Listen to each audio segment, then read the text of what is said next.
are almost about to taxi, but this AC is not working. Look at everyone, and it's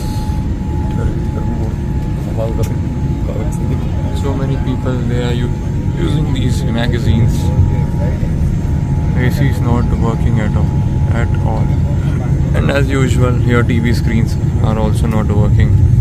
Neither this button for calling the cabin crew. Nothing is working.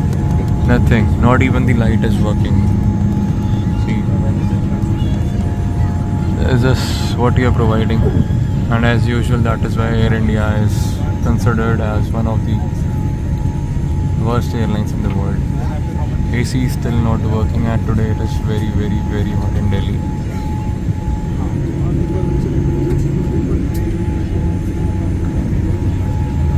See,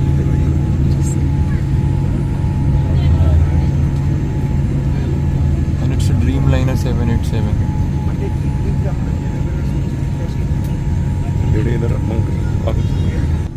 See, I'm sweating like hell.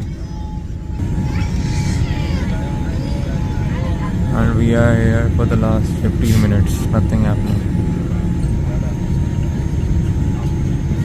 Remote isn't working, nothing is working. I don't know why I booked. And as usual, the map, the in-flight entertainment is not working. Leave in-flight entertainment. Calicut landing stations. If I talk about this